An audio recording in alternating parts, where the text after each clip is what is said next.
It is truly a meaningful day para sa Mpbl as we make our return to Cebu, and we are here at the Cebu Coliseum.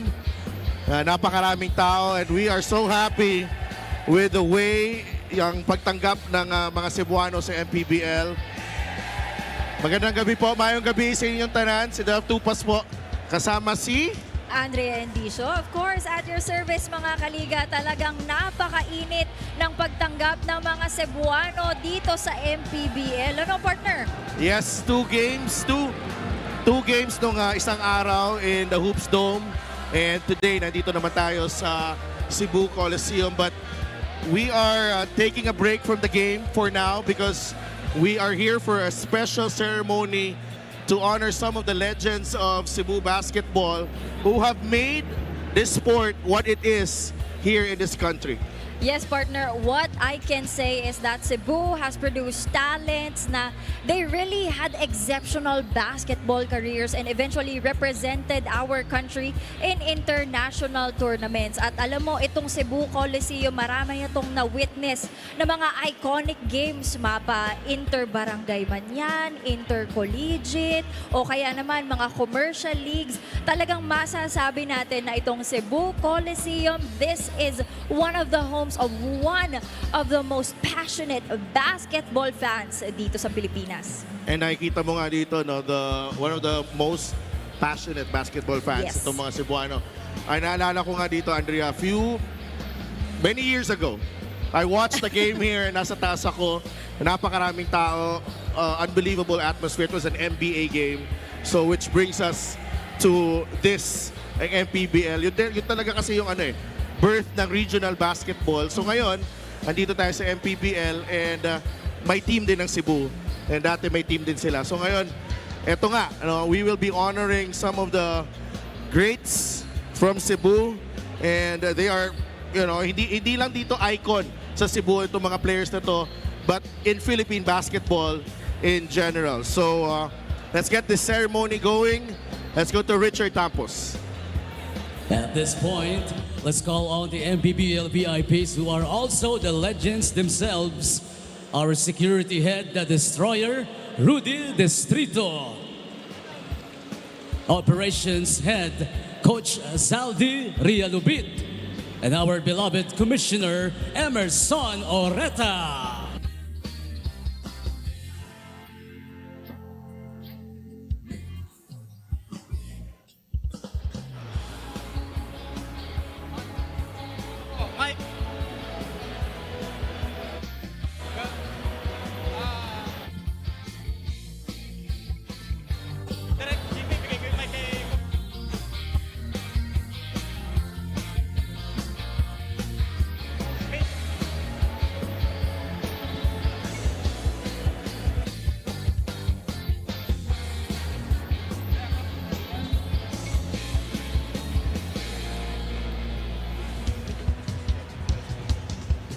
This is the MPBL's way of honoring them and thanking them for their contributions to the game. They may be many years removed from their playing careers, well, except one of them, pero tinaguyod nila ang regional basketball na isa sa mga inspirasyon ni MPBL founder and chairman Manny Pacquiao para buuin ang MPBL noong 2018.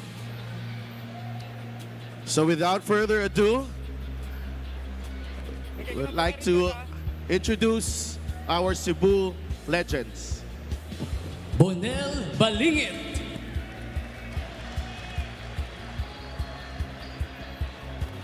Known as the Gentle Giant / Man Mountain, this former University of Visayas standout represented the country in the 1989 Southeast Asian Games and went on to win 5 PBA titles, one of the more recognizable names in Philippine basketball, Bonel Balingit.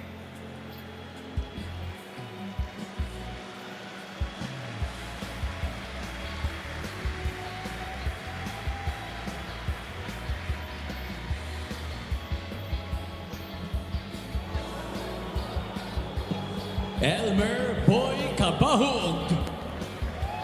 When you talk about shooting, Boy Cabahug was one of the deadliest to come out of Cebu. Another former UV Lancer who first made his mark in the amateur ranks with Mama's Love. He also represented the country internationally and went on to have a solid 10-year career in the pros. Elmer Cabahug.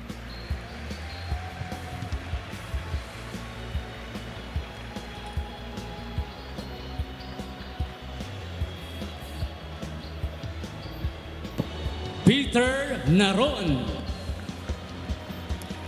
One of the most creative and flamboyant players to emerge from the South.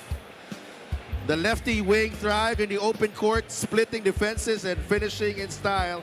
This former UV Lancer began his career with El Rancho in the Cebu Commercial League before reaching the pros. Peter Naron.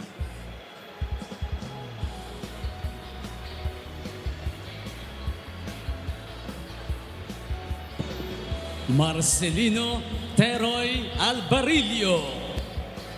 This former floor general is now a coach, giving back to the game. But before becoming a bench tactician, he was a heady point guard who suited up for Cebu Doctors College and Mama's Love. He played in the PBA, winning 3 championships. Marcelino Albarillo. Rodolfo Jose Bong Abad Jr. Another talented guard who transitioned to coaching following his playing career. He announced his entry to Cebu basketball through Southwestern University before playing for Mama's Love. He had a brief but memorable stint with San Miguel in the PBA. Rodolfo Bong Abad Jr. Hilario Larry Villanil. A bull-strong forward during his prime, he suited up for University of Southern Philippines and also got his first break with Mama's Love. He had a couple of stints with the national team and also enjoyed a 5-year career in the PBA. Hilario Villanil. Calvin Tuadles. That's the now City Councilor Calvin Tuadles. He was part of the 1989 PBA draft, a talented crew after playing for Southwestern University. A 4-year career in the PBA, also saw action in the NBA through the Sox Sargent Marlins. Calvin Tuadles. Alfonso Al Solis. He made a living hitting shots and defending some of the best backcourt players during his time in the PBA. He honed his skills with the UV, high school, and college programs and was part of the Louvillier Jewelers team that won the Mpbl title. A solid 15-year career in the pros followed, where he was selected a mythical first-team member twice. Alfonso Solis. Lowell Briones.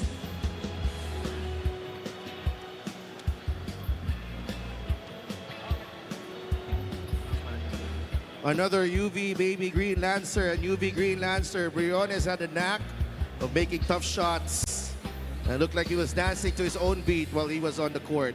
Truly, this former PBL Mythical 5 member is one of the most exciting players to come out of Cebu. Lowell Briones. Alejandro Jojo Lim. A reliable wingman and solid defensive player, he played for the UV Green Lancers. He had the tough task of defending imports in the PBA while hitting the occasional mid-range jumper with deadly precision. Alexandro Lim.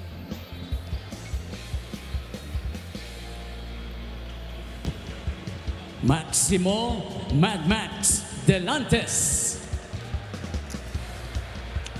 Truly has one of the best monikers in Philippine basketball and a game that lives up to it. Always known to play bigger than his size, the former UV Green Lancer had a no-nonsense approach to the game, showing heart and grit every time he's on the floor. Mad Max Dilantes. The little General Wilfredo Willie Generalao. Now part of the Cebu Greats coaching staff. This floor general was a 1980 PBA Rookie of the Year after starring in the MICAA and also suiting up for UV and USJR in college and Cebu Institute of Technology in high school. Another player who got his break with Mama's Love, Willie continues to play a role in molding the next generation of Cebuano basketball talent. Wilfredo Generalao. Norberto Titing Manalili Sr. One of the most recognizable names in Cebuano basketball, Titing Manalili Sr. carved out a legendary career as a star player for the University of San Jose Recoletos Jaguars and commercial teams like Mama's Love. Norberto Titing Manalili Sr.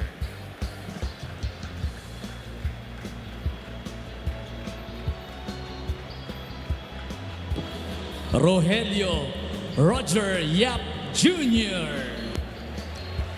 This former USJR Jaguar put together a decorated pro career that saw him win multiple championships and numerous mythical 5 selections in the PBA. Known for his hard-nosed defense and ability to deliver in crunch time, Yap was among the country's elite guards for more than a decade. Rogelio Yap Jr. The Hitman Junti Valenzuela. Born and raised in Bogo, Cebu, Junti Valenzuela played for Salazar College of Science and Institute of Technology before making his way to the PBA, where he won 4 titles in a 10-year career. He was also an all-defensive team selection. Now part of the Cebu Greats Brain Trust, Valenzuela is also a champion coach in the CISAFI with the University of San Carlos in 2015.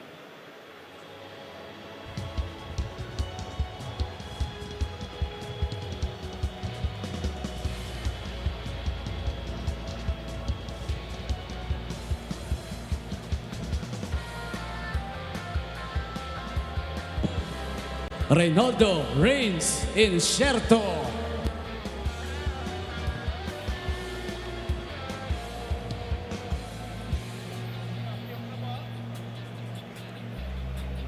Before he was known as the pioneer point guard of the Pepsi franchise in the pros, Incierto starred for Cebu Central Colleges and El Rancho in the commercial league here in Cebu. A cerebral guard, Incierto was also a PBL champion in 1987. Reynaldo Incierto.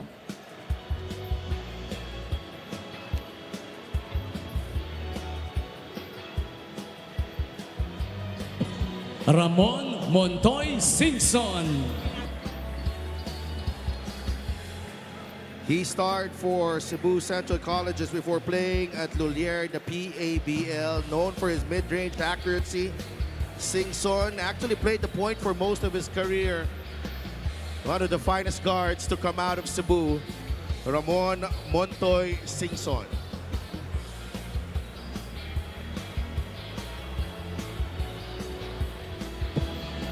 Hercules Jojo Tangkay. True to his name, Hercules Tangkay was almost always one of the strongest players on the floor, but had the finesse and the savvy to score in a variety of ways. He sparkled with Southwestern University in college before breaking through with Walcott in the PBL and later in the pros. The only awardee tonight that has played in the Mpbl when he suited up for Basilan in the 2018-2019 season. Hercules Tangkay. Oscar Rocha. Oscar Rocha was one of the known PBA enforcers, a 3-time champion and a former SWU Cobra, a former UV Lancer. He is a PBA pioneer, Oscar Rocha.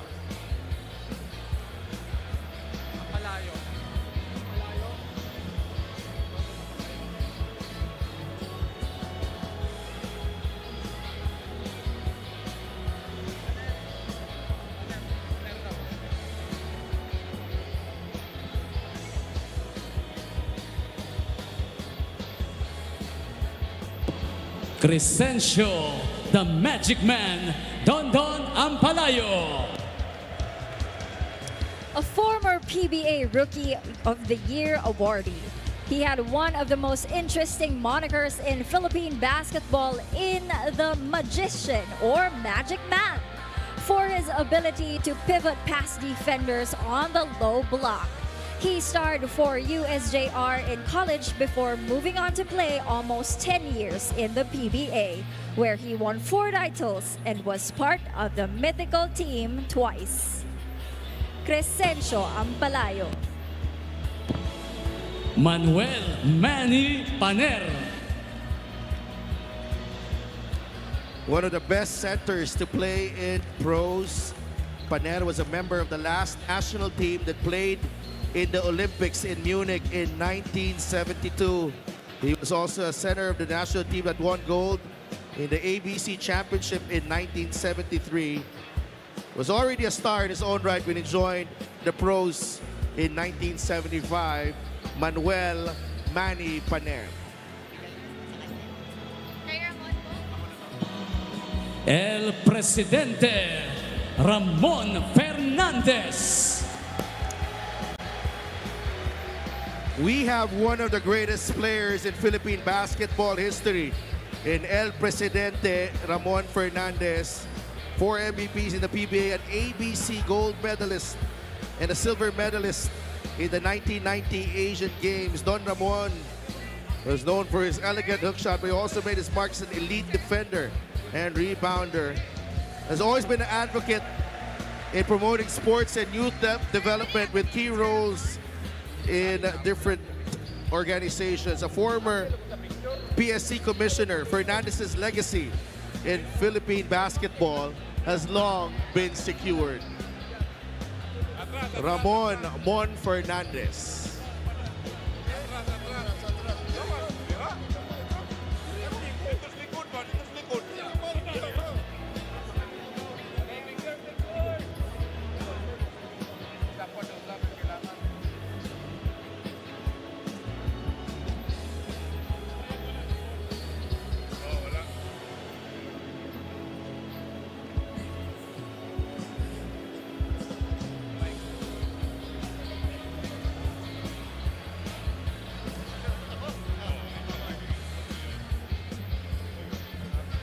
Mayong gabi kanatong tanan. Una sa tanan, gusto lang ko magpasalamat uban sa akong mga former teammates, ang mga kontra, mga kasikhanay na ko sa una. Doon na ba'y nabungi ninyo? Wala man, no? Dati pasalamat mi ni Senator Manny Pacquiao, kang Commissioner Emer Ureta, of course, si Saldi, kami teammate mi ani sa, never mind, sa tuiga to, no?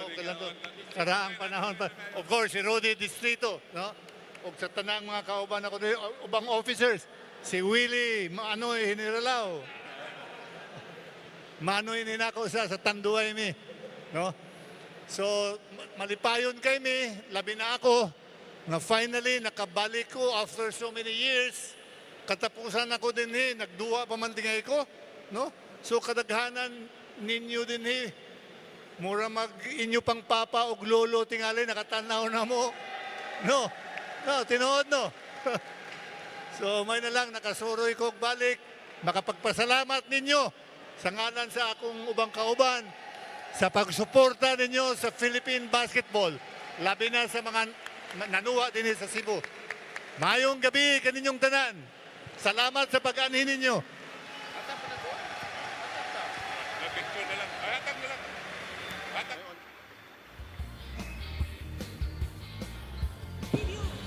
At this time, we'll have a short message. Please direct your attention to the big screen. Ang ating pambansang kamao, the fighting Senator Manny Pacman Pacquiao!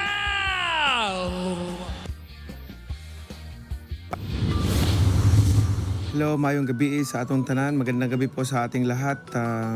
Sa lahat ng mga nanonood ngayon dyan sa Coliseum, dyan sa Cebu.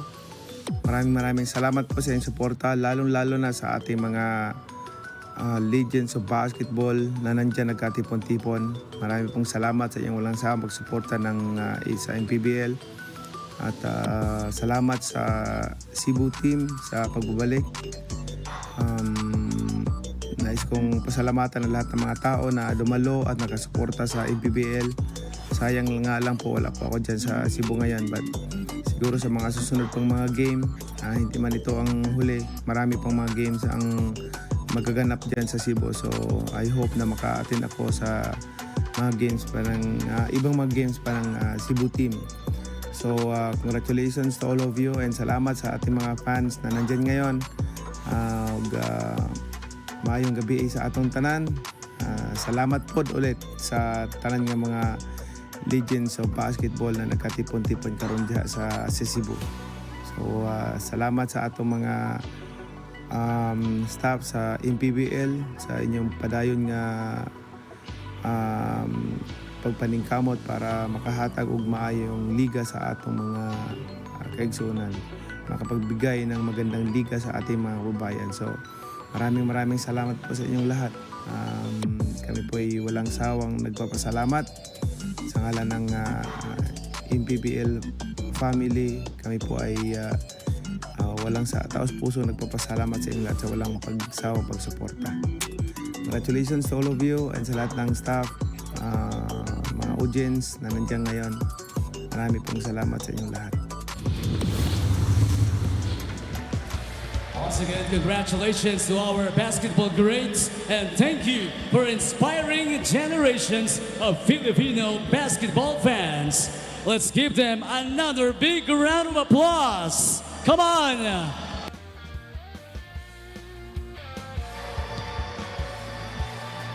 Nakakatindig balahibo makita itong mga legends natin and just having this reunion, here in the Mpbl and, getting, the recognition that they rightly deserve and the messages from, syempre kay El Presidente Ramon Fernandez, of course, our chairman and founder, Manny Pacquiao.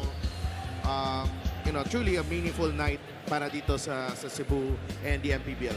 And also, Sadelf, it's really very important for all of us to recognize the legacy of these legends hailing from Cebu. So from the bottom of our hearts, from the Mpbl family, maraming salamat po for gracing us with your presence here tonight. And on that note, dagang salamat Cebu. And syempre, we still have one more game dito sa Cebu Coliseum. Abangan nyo ang laban ng Caloocan Batang Kangkalu and Cebu Greats. That's coming right up.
You are still watching the MPBL, and right now kasama po natin for an exclusive interview our beloved Commissioner Emer Oreta and of course Sir Zaldi Rialubit. Thank you so much, gentlemen, for joining me here. And Coach Zaldi, una muna ikaw ang tatanungin ko, no, napakainit ng pagtanggap ng mga Cebuano sa atin dito sa MPBL family. Ano pong masasabi nyo sa naging experience natin so far? Una, ganun naman talaga ang taga Cebu. Mga Cebuano, basta basketball, nakasuporta na sila. At saka, pangalawa, ito yung talagang mission and vision ni Senator Manny na magkaroon ng ganitong liga para sa maabot niya yung lahat ng mga... Kaya nga sinabi niyang MPBL ang liga ng bawat Pilipino. And Coach Sally, meron po ba kayong mensahe sa lahat ng mga Cebuano na nandito ngayon at nanonood sa kanilang mga tahanan? Sa mga naadari karon, salamat sa patuloy niyong pagsuporta na sa panahon pa namo, naragyapon mo. Siguro inyong mga lolo, sabi nga ni Mon, inyong lolo't papa ang napadari. Salamat sa inyong tanan o sana makabalik kami diri sa Cebu. Thank you so much. Dumako naman tayo sa aking kaliwa, and Emer, this is the first time ever in MPBL history na nag-award po tayo ng mga legends or Philippine legends dito sa Cebu. What can you say about this event? Yeah, first of all, maraming salamat sa mga Cebuano. No, we all know how supportive they are when it comes to basketball. And it's good to be back here in Cebu. It's about, I think, 7 or 8 years bago kami, last time na naglaro kami dito. We honor these Cebu legends. No? Maybe some of them, hindi na sila kilala eh. But their contributions sa Philippine basketball, no, hindi natin matatawaran. No? Alam naman natin ang mga Cebuano, pag naglaro yan, talagang all out. No? They will do everything just to win the game. And that's how you respect the game. No? We're hoping to inspire the new players. Dapat ganun ang approach nila every time they play the game. No, again, maraming salamat on behalf of our founder, Manny Pacquiao. Sana po, supportahan nyo ang MPBL at wag po kayo magsawang sumuporta sa amin. Maraming salamat. Also, kung meron po ba kayong mensahe sa ating mga MPBL fans, not just here in Cebu, but all around the Philippines? Yeah, of course, no, we're nearing the end of our elimination. And iniinyahan ko po lahat ng ating fans sapagkat lahat po ng games is gonna be more exciting kasi lahat naghahabulan for playoffs. Maraming salamat talaga sa inyong suporta. Maraming salamat po, Emer. Mga kaligaw, wag po kayong aalis. Cebu versus Caloocan, coming right up. Thank you.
nagbabalik pa rin ang MPBL at ngayon kasama naman natin ang kilalang-kilala ng lahat, Sir Ramon Fernandez. Sir Ramon, thank you for this interview. And sir, ano pong nararamdaman ninyo? Ano pong gusto nyong sabihin about this recognition given by the MPBL? First of all, I'd like to thank NPBL through the leadership of Senator Manny and the leadership right now. No? This is definitely a big honor for me also, especially na dito nagawa sa Cebu. This is basically the gym where I started my basketball career also. No? So I'm very happy and glad and proud of it. No? And as I said, I would like to thank the Cebuano fans also for encouraging us and inspiring us. And also, Sir Ramon, ngayon maglalaro na po ang Cebu Greats in just a few minutes. Meron po ba kayong mensahe sa kupunan ng Cebu?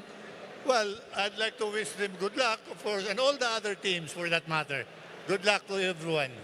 Thank you so much, Sir Ramon Fernandez. And of course, mga kaliga, magbabalik pa rin ang MPBL.